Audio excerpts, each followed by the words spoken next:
Pastor, quem é o Espírito Santo? O Espírito Santo é a terceira pessoa da Trindade. O Pai, o Filho e o Espírito Santo. O Espírito Santo é a presença de Deus. A Bíblia diz que o Senhor nos deu o seu Espírito. Porque sem o Espírito Santo, nós somos apenas barro.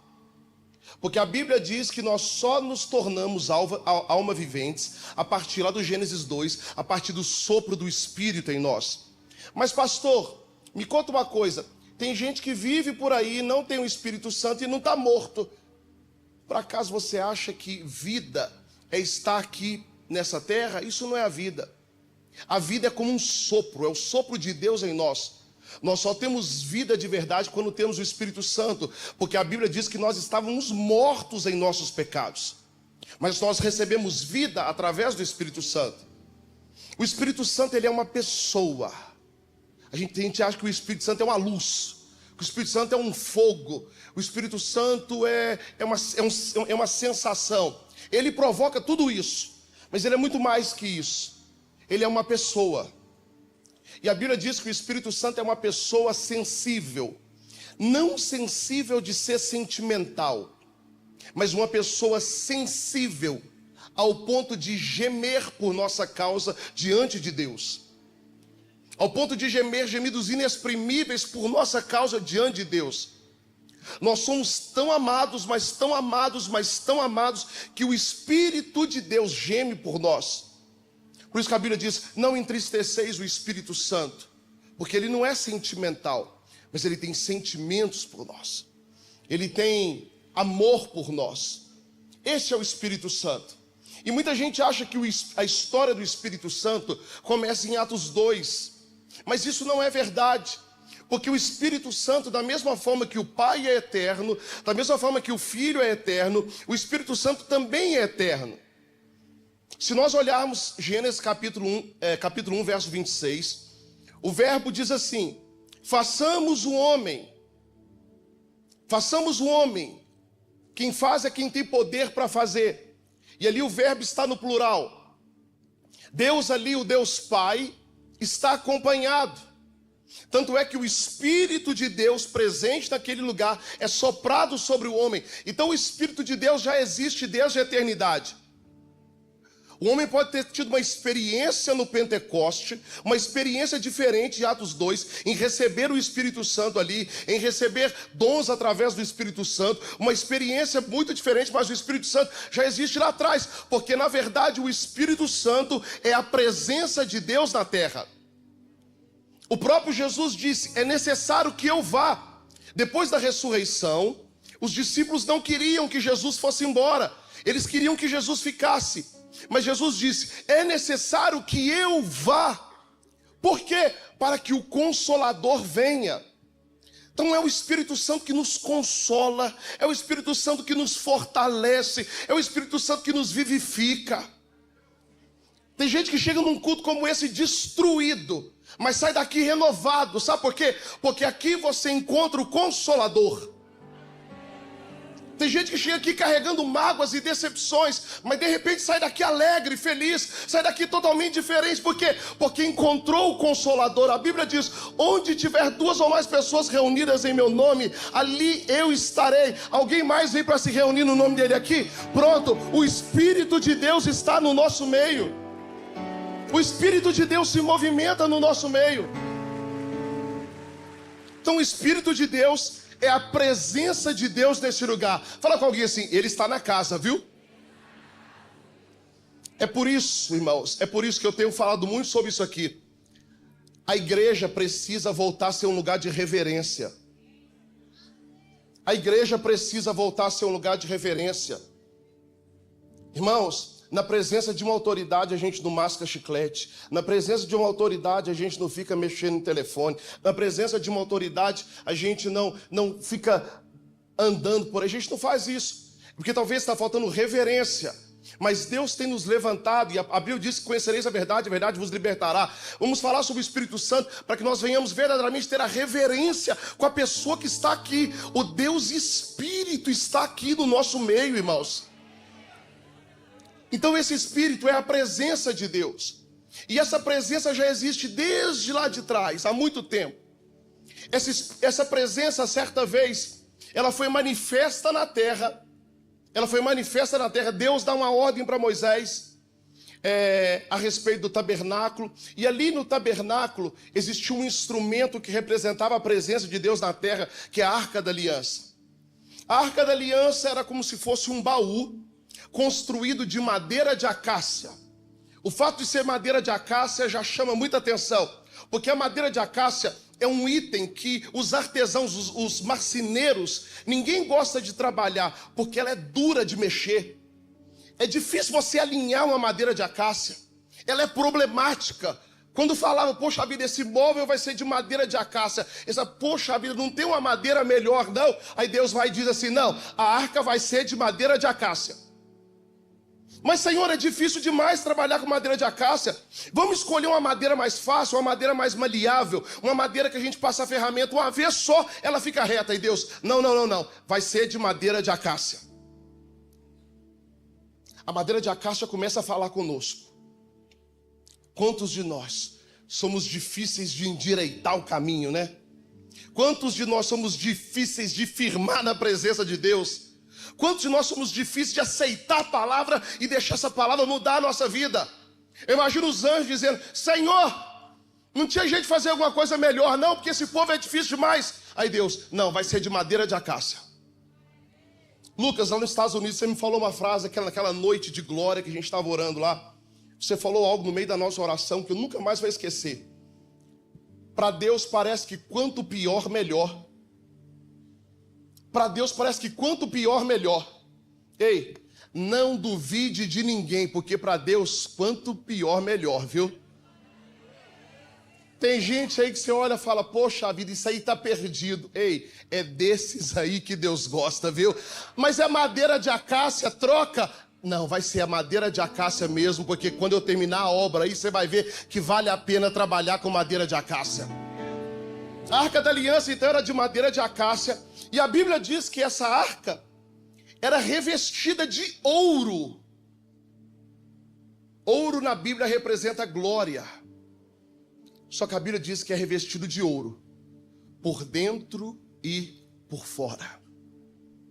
O revestimento que Deus nos dá, primeiro começa dentro e depois vai para fora. A religião quer nos revestir apenas por fora, mas o Espírito de Deus diz assim, não, primeiro eu vou te revestir por dentro, para que nenhum vento de doutrina te leve, para que nunca mais você queira voltar para o leprosário, para o lugar que eu já te tirei, para que nunca mais você queira voltar a viver a velha vida. O Espírito de Deus nos reveste por dentro. Pastor, porque algumas pessoas voltam? É porque abandonam em algum momento o Espírito Santo, porque o Espírito Santo nos reveste por dentro e por fora. Essa arca, ela tinha duas barras, que eram barras que serviam para transportar a arca. Dentro da arca haviam as tábuas da lei, a vara de Arão que floresceu e uma porção de maná, que era o alimento que Deus mandava no deserto. Então dentro da arca haviam as tábuas da lei, porque a presença de Deus não se desassocia da palavra de Deus. Porque a presença de Deus não se separa da palavra de Deus. A presença de Deus e a palavra dele andam junto. Dentro da arca também havia a vara de Arão que floresceu. Pastor, como assim? A vara de Arão representa a honra, porque a presença de Deus nunca acompanhará um rebelde. Fala de novo ou passa?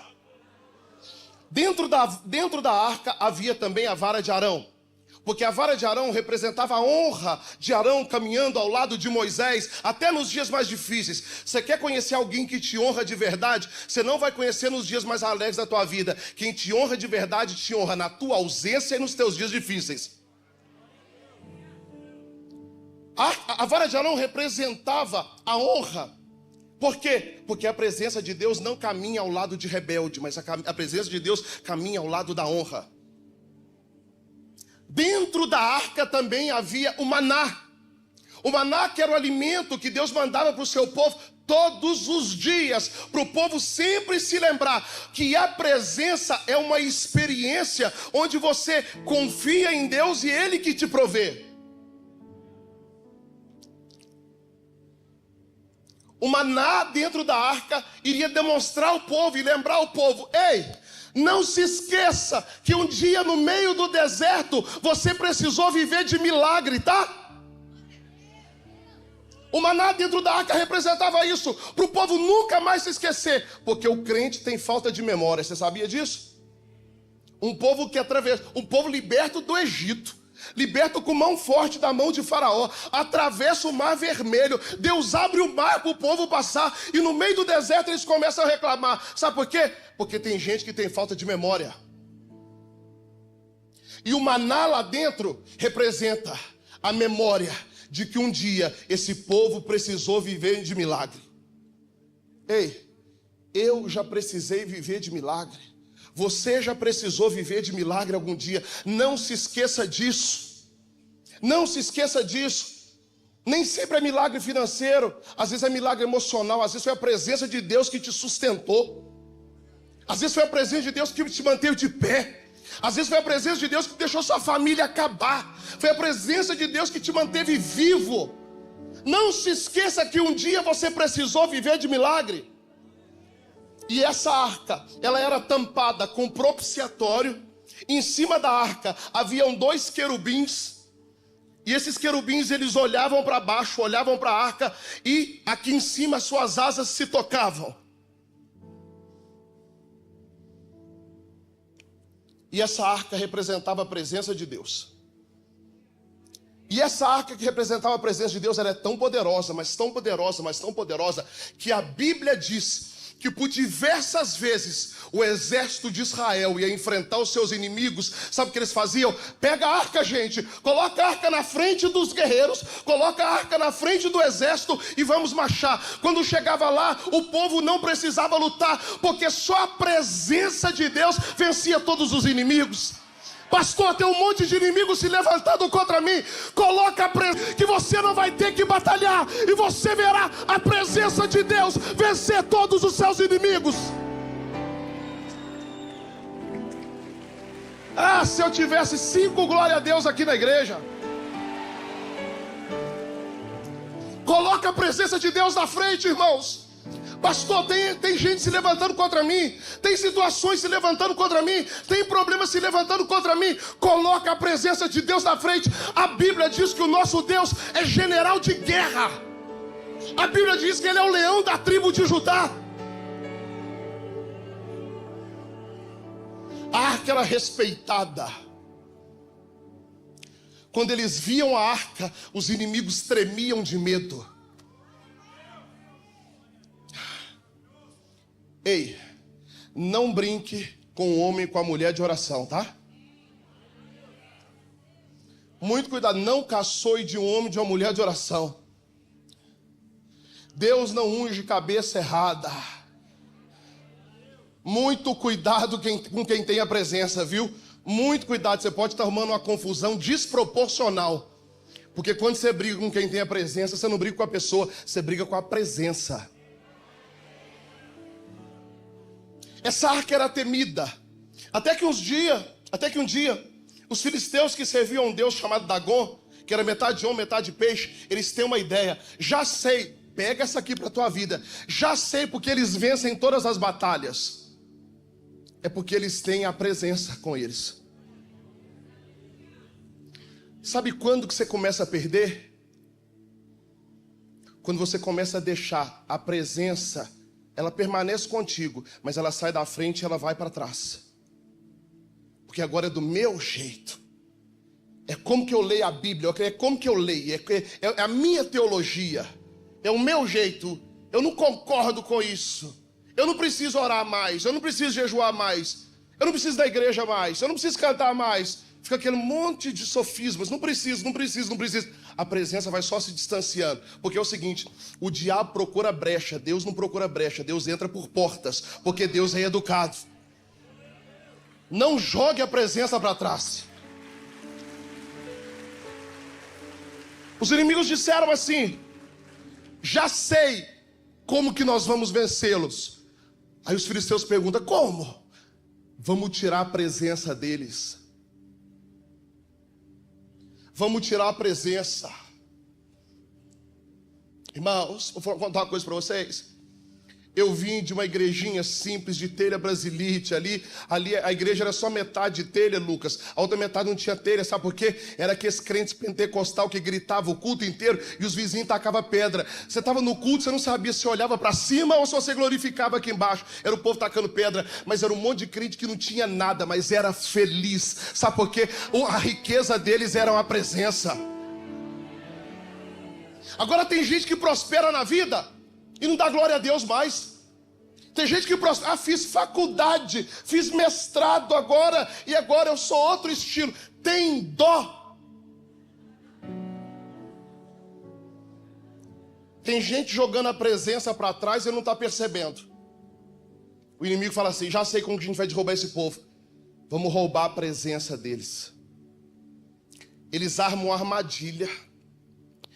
O povo de Israel vai com a presença para frente, vai com a presença para a guerra. Primeiro eles foram sozinhos para a guerra, estavam perdendo, foram lá no arraial buscar a Arca da Aliança e acharam que ia vencer, achando que Deus pode ser uma segunda alternativa. Ei, Deus não é o teu último socorro, Deus tem que ser o teu único socorro. Quem tem que se recorrer a alguém, se recorra a Deus. Os filisteus roubam a arca, acontece uma tragédia, eles perdem a arca, vai para o arraial dos filisteus, fica no templo de Dagon, acontece um monte de coisa ali, até que eles percebem que eles têm que mandar a arca embora, mandar embora do arraial dos filisteus. Era tanta praga que acontecia, sabe por quê? Porque a presença de Deus não coabita em certos lugares. Deus está em todo lugar, assinado Satanás. Porque a presença de Deus não coabita em todos os lugares. Sabe por quê? Porque Deus é santo. E você quer chegar na presença de Deus, Ele manda tirar a sandália. Aí eles conseguem. A coisa fica feia para os filisteus. Eles falam assim: arca, manda essa arca embora daqui. Essa arca vai lá para a casa de Abinadab. Vai para a casa de Abinadab e ela fica na casa de Abinadab 20 anos. De um sacerdote. Durante 20 anos. E esses 20 anos que a arca fica ali, guardada na casa de Abinadab, sabe o que acontece ali? Nada. Até que Davi assume o trono de Israel. E quando Davi assume o trono de Israel, sabe qual é a primeira atitude de Davi quando assume o trono de Israel? Davi fala assim: eu não sou nem louco de reinar sem a presença de Deus. Para começar, vamos lá buscar a arca. Ei, não comece um dia sem antes buscar a presença. Não assine um contrato sem antes buscar a presença. Não comece um namoro sem antes buscar a presença. Não escolha um curso sem antes buscar a presença. Porque daquilo que Deus participa, Deus provê. Davi vai com a comitiva lá na casa de Abinadab para poder buscar a Arca da Aliança para começar o reinado. Ele chega lá na casa de Abinadab para buscar a arca. E eles pegam a arca e colocam a arca em cima de um carro de boi. Olha o que Davi fez. Davi estava no reinado dele e falou: nós precisamos buscar a arca. Como que nós fazemos para essa arca chegar mais rápido aqui? Algumas pessoas, alguns jovens lá, chegou e falou assim: manda um carro de boi lá, porque se mandar um carro de boi, a arca vem rapidinho. Ah, então tá bom, vamos com a arca de boi. Arca de boi não, carro de boi. Chega o carro de boi na casa de Abinadab, colocam a arca em cima do carro de boi, e eles estão indo, voltando para Jerusalém. Só que no caminho, muito cuidado com a pressa, viu, irmãos? Muito cuidado com a pressa. Valorize o processo. Não dava para a gente sair do Gameleira e ir lá para o novo lugar. Precisou passar pelo Leblon. Precisou aprender aqui. E agora vai precisar aprender lá. E de lá o próximo passo vai ter que ser Uberabão. Não sei o que vai acontecer, né? Valorize o processo. Tem gente querendo as coisas rápido demais. Você tem pressa, Deus tem tempo. E Deus é Senhor do tempo. Deus sabe a hora certa de nos entregar cada coisa. Aí eles estão vindo com a arca, quando de repente os bois tropeçam e a arca, ela tomba e ela vai cair. E o filho de um sacerdote O filho de Abinadab, chamado Uzá, ele vai segurar a arca. Quando ele vai segurar a arca, ele morre fulminado na hora, ele morre na hora, porque tentou segurar a arca. E agora aqui eu começo com vocês. Eu estava introduzindo a mensagem para vocês entenderem o contexto histórico aqui. Pastor, por que o menino, o jovem, sacerdote também, Uzá, morreu? É porque é o seguinte, Davi não tinha lido a Bíblia. Davi não tinha lido a lei de Moisés. Porque na lei de Moisés, quando se distribuiu as terras, quando se distribuiu todas as coisas, tinha uma tribo em especial. Eles estão entregando lá terra para esse, terra para esse, terra para aquele, ouro para esse, herança para esse. Só que quando chegou na tribo de Levi, a ordem era o seguinte: para os levitas você não dá nada. Para os levitas você não dá nada. Como assim? Para os levitas não dá nada. E a tribo dos levitas, a tribo de Levi, ela era subdividida em 3 tribos. Tinham ali dentro os coatitas, os gersonitas e os meraitas. Dentro da tribo de Levi tinha os coatitas, os gersonitas e os meraitas. Dentro dessa tribo, por que a tribo de Levi não podia receber nada? Porque a tribo de Levi ficaria responsável por cuidar daquilo que é sagrado. Só que dentro da tribo de Levi, ela era subdividida em 3. Os gersonitas receberam carros e bois para poder transportar aquilo que é sagrado. Então os gersonitas tinham carros e bois. Os meraitas, eles também receberam carros e bois para transportar os utensílios daquilo que era sagrado. Só que sobraram os coatitas. E para os coatitas a ordem de Deus era o seguinte: para os coatitas não dê nada. Mas como assim? Eles terão que transportar aquilo que é sagrado também. Lembra que o povo está no deserto, tá? 40 anos de deserto. Como levar o que é sagrado? Não, os coatitas não vão receber nada. Eles não vão receber nada. Mas como que eles vão transportar? Eles ficarão responsáveis por transportar a arca. Mas então eles precisam de um carro de boi para transportar a arca. Afinal de contas, nós estamos no deserto. E Deus fala: não. Os coatitas terão que transportar a arca nos seus ombros. Os teólogos dizem que a arca da aliança pesava entre 250 e 280 quilos. Você imagina, no meio do deserto, um sol escaldante, 4 homens, durante 40 anos, pegando a arca todos os dias, colocando nos ombros e marchando no meio do deserto. Imagina as outras tribos olhando para ele, falando: pô, infeliz, hein? Nem Deus gosta de vocês. Imagina os irmãos deles, os gersonitas e os meraitas olhando, falando: poxa vida, num sol desse, nós estamos levando as coisas do sagrado aqui, mas em cima do carro de boi. Agora vocês aí, olha aí, o que adianta falar que é da tribo de Levi? O que adianta ir à igreja? O que adianta servir a Deus? 40 anos carregando a arca da aliança aqui nos ombros. Deus, deixa carregar a arca no carro de boi. Não pode, a arca se carrega nos ombros. Pastor, qual que é o nome disso? Ministério. O nome disso é ministério. Vou falar de novo. Os gersonitas e os meraitas estão carregando o que é sagrado. Estão, mas em cima de um carro de boi. Só que tem uma turma lá dentro da tribo de Levi, os coatitas, que a única missão deles era carregar a arca. 40 anos no meio do deserto, um sol escaldante. Pode pôr em cima do carro de boi? Não pode. Como tem que carregar? No ombro, pastor. Qual o nome disso? Ministério.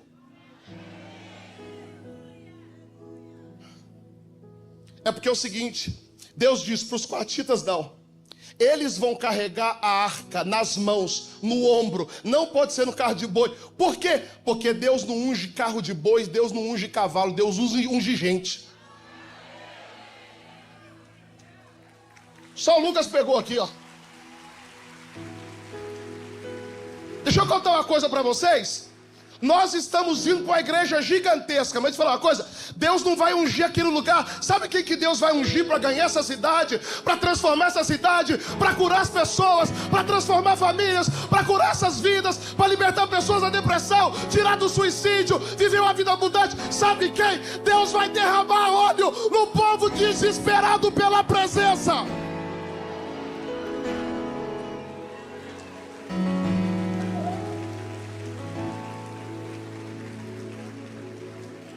Sabe o problema?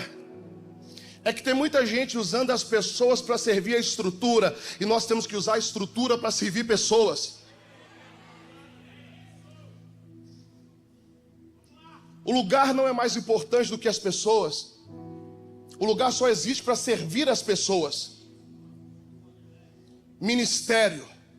Porque no ministério, Lucas, a gente é amassado. Porque no ministério eu tenho que ouvir de gente da minha família todo dia: valeu a pena você largar tudo que você tinha, que você largou, Eduardo? Valeu a pena você abrir mão dos seus sonhos? Valeu a pena abrir mão de uma carreira? Valeu a pena? Ministério é assim. Ministério é desse jeito. Vem cá, Bianchini, vem cá, Carlinhos, vem cá vocês dois.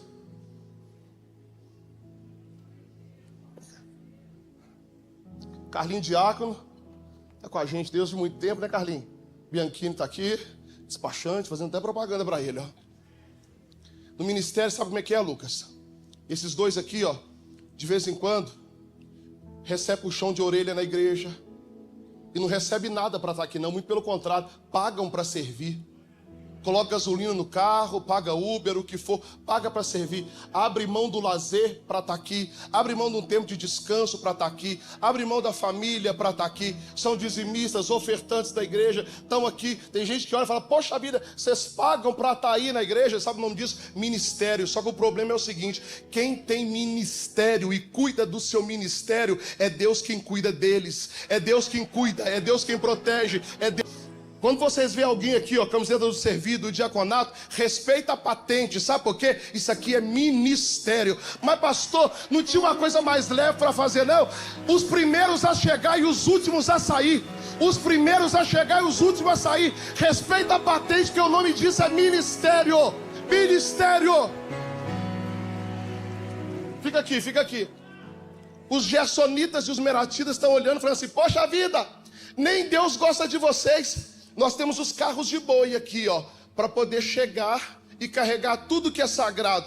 Vocês, num sol de 60, 70, escaldante do deserto, dia e noite e dia, tem que pegar a arca, colocar no ombro. Não pode usar nada, não pode ter nada que ajuda no peso. Tem que pegar e carregar. E Deus fala assim: não, eles que carregam a arca não pode ter nada, só tem a arca.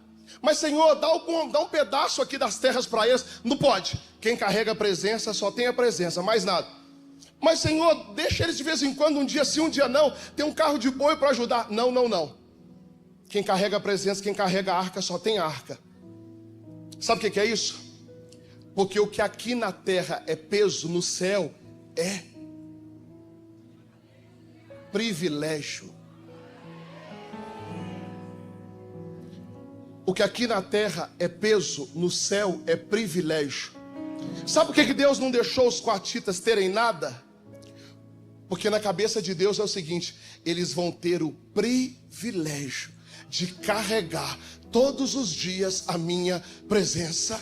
E a minha presença basta para eles. A minha presença é suficiente para eles. A minha presença farão eles descansar. A minha presença os renovarão. A minha presença os sustentarão. A minha presença alegrará o dia deles. Nos dias mais difíceis da vida eles vão se lembrar: nós estamos carregando a presença. Por isso a coisa mais importante que existe nessa vida é a presença de Deus. Porque quem tem Deus tem tudo. Quem tem a presença tem tudo. Quem tem Deus tem o maior tesouro que existe. Quando você tem a presença, todo o resto se torna imundícia. Quando você tem a presença, todo o restante se torna desprezível. Porque na verdade o que vale é ter a presença.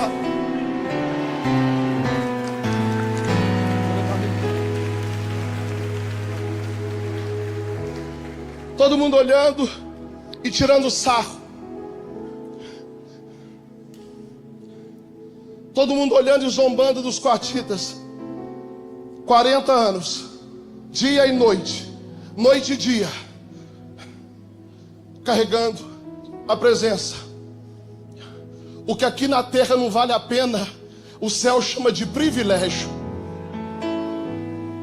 O que aqui na terra não vale a pena, o céu chama de privilégio. O que aqui na terra é perca de tempo, no céu é isso que tem valor. Pais e mães, eu fico tão feliz de ver os nossos filhos crescendo na igreja, servindo a Deus. Nós já temos os voluntários miris da igreja, nossos filhos fazendo teatro, apresentação de Páscoa. Irmãos, isso aqui é que é riqueza, tá? Isso aqui é que é riqueza. Sem Deus, o resto não tem sentido. Você pode ser a pessoa mais rica do mundo, mas só tem dinheiro. Porque dinheiro sem Deus é dinheiro, mas ter dinheiro com Deus é prosperidade. A arca cai, Uzá tenta pegar. Agora a explicação. Por que quando Uzá tenta pegar ele morre? Ele era sacerdote, só que ele não era dos coatitas. Deus nunca vai quebrar um princípio para cumprir uma promessa na tua vida, jamais. Ah, mas é sacerdote, mas eu orei. Deus nunca vai quebrar o seu princípio para cumprir uma promessa. Cai, o menino morre. Aí está pertinho da casa de um outro homem chamado Obed-edom. Eles pegam a arca, escondem na casa de Obed-edom. Batem: Obed-edom, precisamos guardar a arca em nome do rei de Israel. Precisamos guardar a arca aqui na tua casa. Pode guardar? O quê? A arca, a presença de Deus. Gente, pega o melhor cômodo da sala, tira tudo, mas o sofá é novo, tira tudo. A TV é de LED, 75 polegadas, tira isso daí, tira tudo. Por quê? Porque a presença de Deus entrou na casa. Colocaram a presença de Deus ali dentro. Imagina o povo falando. Eu não sei se perto da sua casa tem gente fofoqueira. Só no Rio, né? Só na Baixada. Imagina os vizinhos. Ixi, tô até vendo. Ó, você viu na casa de Abinadab, não aconteceu nada, não mudou nada a vida deles, e ainda o filho do homem morreu. Daqui a pouco você vai ver no jornal aí, ó, Obed-edom quebrou, os filhos de Obed-edom morreram. Daqui a pouco você vai ver a notícia ruim. Porque tem gente que fica de olho na sua vida quando você vem para a igreja, pensando que você vai piorar de vida, que você vai ficar mais triste, que você vai quebrar. O que eles não sabem é que o nosso Deus, irmãos, o que eles não sabem é que o nosso Deus...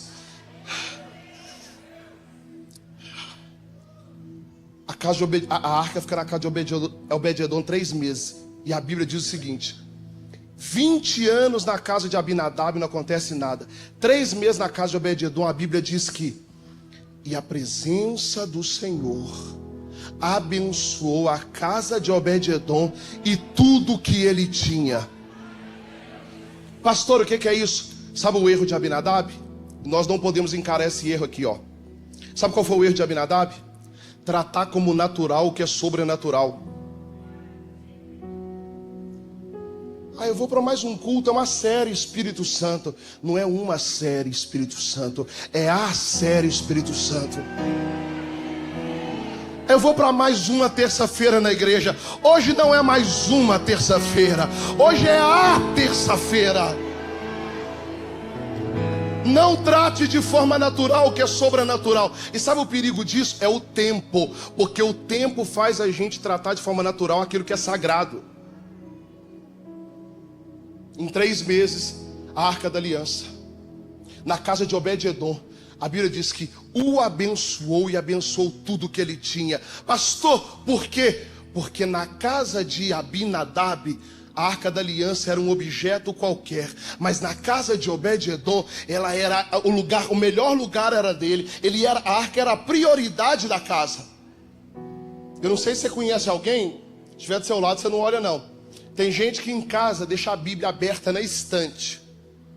Salmo 91. Aí se você for lá e passar o dedo na Bíblia assim, ó, Bíblia aberta não muda a vida de ninguém. É a Bíblia lida e vivida que transforma uma vida. Tem gente que tem a Bíblia em casa, mas só está ali. Agora tem gente que pega aqui e fala: ah, essa é a palavra da minha vida, essa é a palavra do meu futuro, essa é a palavra da minha casa, essa é a palavra do meu Deus. Eu vou mergulhar nessa palavra dia e noite, noite e dia, dia e noite, noite e dia. Aí de repente, pega essa chave aqui, ó. De repente, o cuidado e o zelo e os milagres que Obed-Edom viveram foram parar lá na sala do rei. A tua integridade, a tua fé, o teu compromisso com o Senhor vai te colocar em lugares que você nem imagina. Eu vou ver se alguém crê daqui, porque aqui só 3. A tua fé, o teu comprometimento com o Senhor, o teu jejum, a tua oração, a tua fidelidade a Deus, o teu compromisso com o seu Deus vai levar o teu nome e vai te colocar em lugares que você nem imagina. Pastor, o que é isso? A Bíblia diz que Deus está procurando crente de verdade. A Bíblia diz que o Senhor está procurando os verdadeiros adoradores, que o adoram não só em espírito, mas em espírito e em verdade.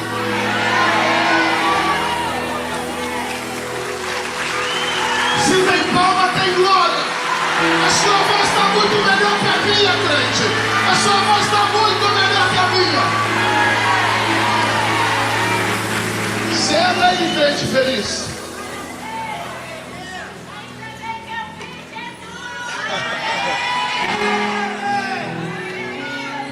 De repente chegou uma mensagem no WhatsApp lá no trono de Davi.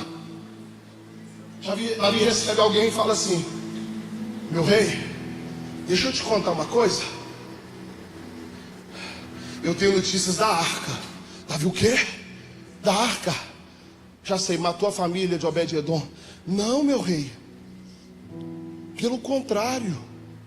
Em 3 meses, o Senhor abençoou Obed-Edom e tudo que ele tinha. As vacas de Obed-Edom começaram a dar mais leite do que todas as vacas.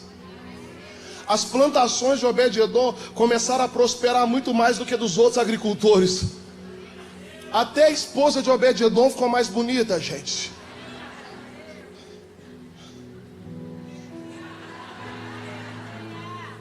Era bonita porque ela tem a presença, gente. E porque tem eu também, né, gente? Vamos lá, né? Os filhos de Obed-Edom começaram a ficar mais vistosos, mais fortes. Tudo na vida de Obed-Edom mudou. Aí Davi fala assim: vamos lá buscar a arca. Só que agora nós não vamos cometer o primeiro erro. Sabe qual foi o primeiro erro? Querer viver tudo com pressa demais. Sabe qual foi querer viver o primeiro erro? Ah, eu tenho que entrar na igreja e Deus tem que mudar a minha vida. Não. Quando você entra na igreja e recebe Jesus, você já tem tudo que você precisa. O resto são bênçãos do processo da vida cristã. Davi agora vai consultar a Torá. Davi agora vai consultar a lei do Senhor. E ele vai na lei e começa: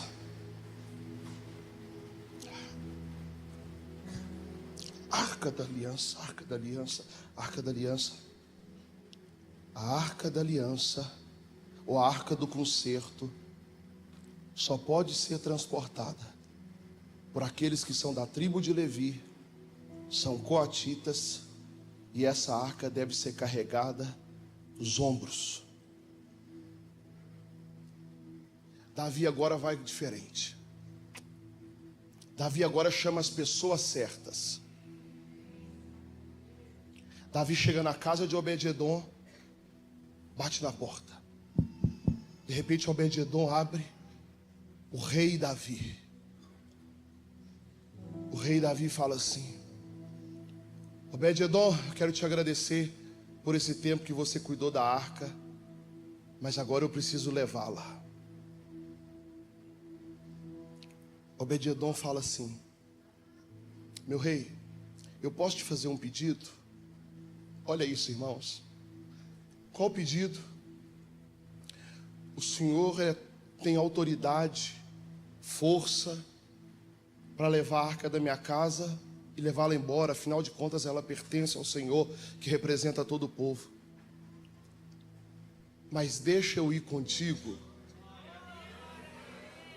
Mas Obed-Edom, a tua fazenda está aí, o teu gado está aí, as tuas vacas estão aí, a tua casa está aqui. Não, tudo isso é desprezível perto da presença. Porque depois que eu conheci a presença, eu abro mão de coisas, mas nunca mais abrirei mão da presença.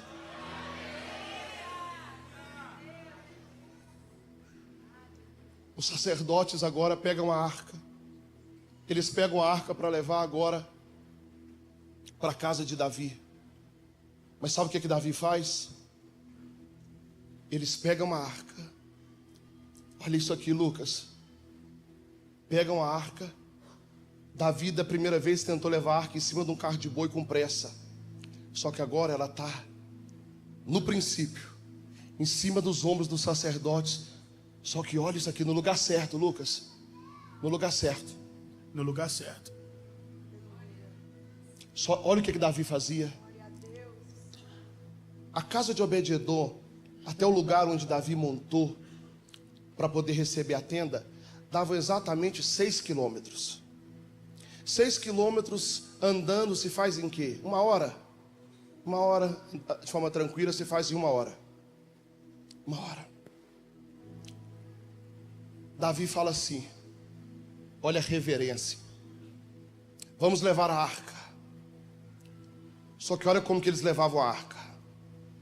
Davam 1 passo, 2 passos, 3 passos, 4 passos, 5 passos, 6 passos, paravam, levantavam um altar de adoração ao Senhor, faziam ofertas ao Senhor, oravam e adoravam ao Senhor. E depois de fazer um culto, pegavam a arca novamente, colocavam no ombro, 1 passo, 2 passos, 3 passos, 4 passos, 5 passos, 6 passos. Eles paravam, desciam a arca, levantavam o altar, faziam as ofertas, oravam ao Senhor e começavam a adorar ao Senhor.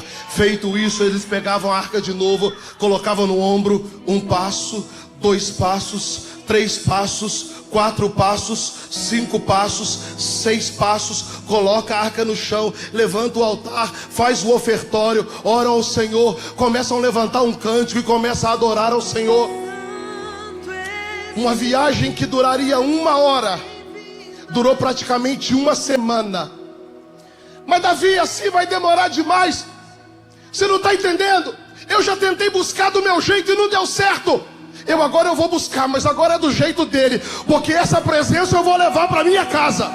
Porque essa presença eu vou levar para minha casa. Tem gente aqui que já tentou de todo jeito, mas não deu certo. Deus está dizendo assim: hoje você vai levar a presença para a tua casa.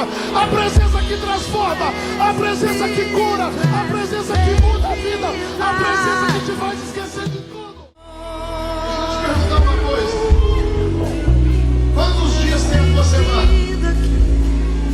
Quantos dias? Tem semana sua que é exatamente assim. Só Deus sabe como você passa aqueles 6 dias. Só Deus sabe como é a tua vida até chegar no domingo aqui, até chegar no 7º dia. Só Deus sabe os desafios que você enfrenta durante a tua semana. E talvez você está como Davi. Pega a arca, levanta, põe no ombro, 1 dia, 2 dias, 3 dias, 4 dias, 5 dias, 6 dias, põe no chão, levanta altar, faz oferta, ora, adora ao Senhor e começa tudo de novo. Faziam isso 6 passos e 6 passos e começava tudo de novo. Talvez você está assim, levanta a presença, anda 6 dias, levanta o altar no domingo, faz a tua oferta, ora, canta e depois começa tudo de novo. Assim foi com Davi. Mas sabe qual que era a garantia de Davi? E essa precisa ser a tua garantia. Apesar de talvez ser tão devagar, ser tão lento, uma certeza você tem: estamos indo para o caminho certo. Todo mundo olhando, Davi está devagar demais. Aí Davi está dizendo assim: vocês não estão entendendo. Nós estamos agora indo do jeito certo, indo para o lugar certo, da forma correta. Mas Davi, vai demorar muito. Fica tranquilo, nós já estamos com a presença. O tempo é relação de... é outra coisa, mas o tempo não interessa. Por isso que Jesus diz: não andais ansiosos com coisa alguma. Galera da crise de ansiedade aí, ó, cura essa crise de ansiedade, sabe com o quê? Com presença de Deus. Pastor, amanhã, depois de amanhã, fica tranquilo. Dá um passo, outro passo, outro passo, outro passo, outro passo. Coloca a harpa, levanta o altar, faz o ofertório, faz a tua oração e adora ao Senhor. Pastor, vai demorar demais. Vai demorar nada. Você está com a presença de Deus, e essa presença te consola no caminho, essa presença te fortalece no caminho, essa presença provê você no caminho. Não vai te faltar nada quando você tem a presença. Só que agora é o seguinte: eles chegaram com a arca no destino final. Fala comigo assim: eu vou chegar lá. Chegaram com a arca no destino final. Quando chegaram lá, tomaram um susto. Sabe o que tomaram um susto? Porque o lugar original dessa arca era no tabernáculo. E no tabernáculo se tinha o átrio, o santo lugar e o santíssimo lugar. Essa arca era a arca que poderia um dia experimentar de conhecer o templo de Salomão. Essa arca ficava num lugar escondido, nem todo mundo tinha acesso. Sabe quem podia ver a arca, chegar perto da arca? Uma vez ao ano, num dia conhecido pelos judeus como Yom Kippur, uma vez ao ano, o sumo sacerdote entrava no santíssimo lugar e ali ele via a arca do Senhor. Só que agora Davi leva ela para casa, e chega em casa. Sabe o que Davi fez para receber a arca? Não tinha um templo suntuoso, não tinha paredes de ouro e de mármore, não tinha. Davi fez uma tenda e colocou a árvore ali. Perdão, colocou a arca ali. Agora era o seguinte: antigamente, uma vez só ao ano, no dia do Yom Kippur, o sumo sacerdote poderia ir fazer as suas orações diante da arca. Só que agora, todo mundo pode chegar perto da arca. Antigamente, era uma vez ao ano. Agora é todo dia. Sabe o povo ali do reino de Davi, quando a arca chegou? Eles começaram a fazer um culto. Tem gente que o culto lá deu 2h16 de culto. Tem gente que fica desesperado: nossa, pastor, não termina, eu preciso ir embora. Quando a arca chegou, a Bíblia diz que eles começaram a fazer culto diante da arca. Era culto que durava 24 horas, o culto não acabava. Porque quando você tem a presença, você recebe a presença, o resto se torna detalhe. É na presença que a gente quer ficar, é na presença que a gente quer adorar, é na presença. Naquele dia Deus toma uma decisão. Sabe qual é a decisão? Eu nunca mais vou habitar em lugares feitos pela mão do homem. Deus tem saudade da tenda. Deus tem saudade da simplicidade ao orar. Deus tem saudade onde o culto era a tua maior alegria. Não era um compromisso, não era uma agenda, mas era um lugar de prazer e devoção. Deus tem saudade quando você cantava parecendo que era a última música da sua vida. Deus tem saudade na época que o seu coração era mais mole e as lágrimas desciam quando a presença de Deus chegava. Deus tomou uma decisão um dia e disse assim: eu nunca mais vou habitar em lugares feitos pela mão do homem. Gostei da experiência da tenda. A tenda é muito legal, mas nada que o homem fez eu vou habitar mais. Eu agora, eu vou blindar de ouro por dentro e por fora com meu espírito um lugar que homem algum teve o poder de fazer. Você quer saber que lugar é esse? Coloca para mim Gênesis capítulo 1, verso 26. Vou te mostrar o lugar.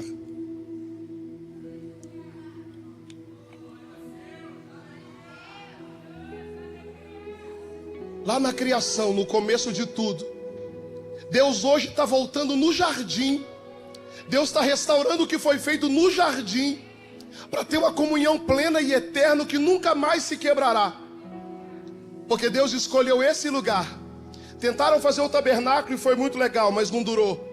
Tentaram fazer a tenda, foi muito legal, mas não durou. Tentaram fazer o templo de Zorobabel, foi muito legal, mas não durou. Tentaram construir o templo de Salomão suntuoso, tem até um em São Paulo, mas não dura, um dia isso cai quando ele voltar.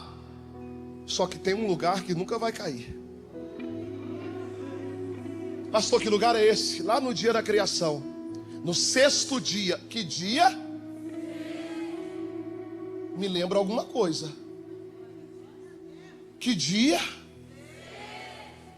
Quantos passos que Davi dava?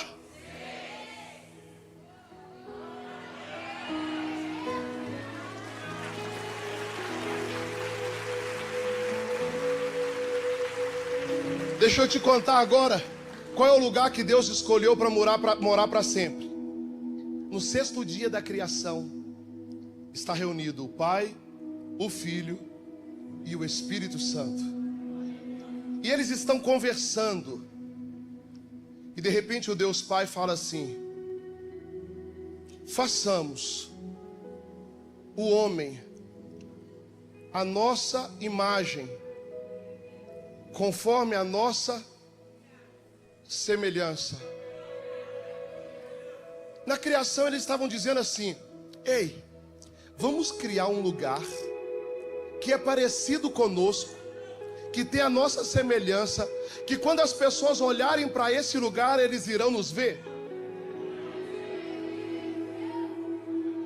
O Pai, o Filho e o Espírito Santo estão conversando e dizendo assim: ei, vamos construir um lugar parecido conosco, a nossa imagem, mas também a nossa semelhança.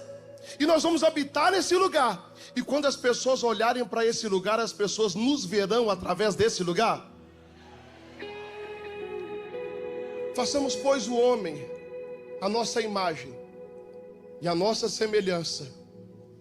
Tenha ele domínio sobre os peixes do mar, sobre as aves dos céus, sobre os animais domésticos e sobre toda a terra.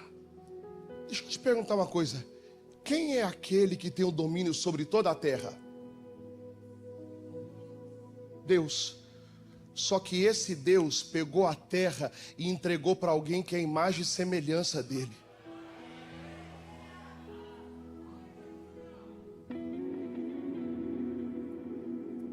E a Bíblia diz que Deus pegou esse homem. Um dia, irmãos, o homem quis construir várias coisas para representar a presença. Construir até a arca. Só que a arca passou. A arca sumiu. Ninguém tem notícia da arca da aliança. Só que o Espírito de Deus está na terra. E esse Espírito escolheu um lugar para morar. Será que ele tem uma casa aqui nessa noite? Será que esse Espírito tem uma casa aqui nessa noite?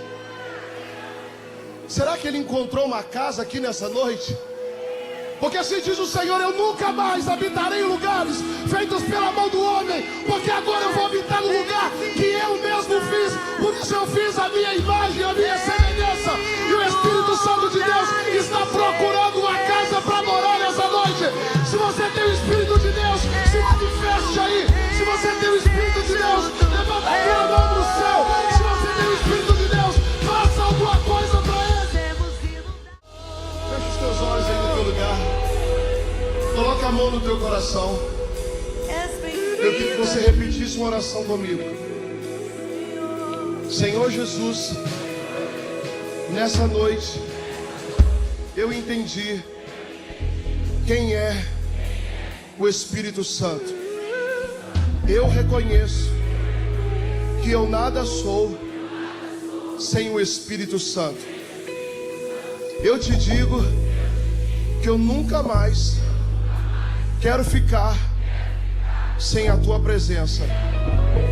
E a partir de hoje eu te entrego os meus caminhos, a minha vida e o meu coração mora em mim hoje até a eternidade.